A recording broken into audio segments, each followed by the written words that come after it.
أنا قضيت 60 سنة على وجه الأرض، قربوا يبقوا 69، ومر علي حكام عديدين وعديدون.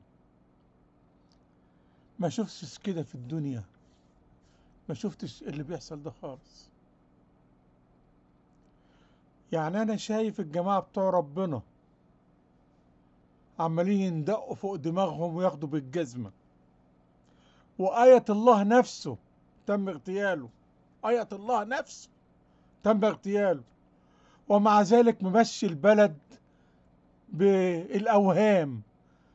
محدش يقدر يقرب من مصر بفضل الله، بفضل الله، يا جدعان الله، ما هو بتوع ربنا بينضربوا بالجزمة.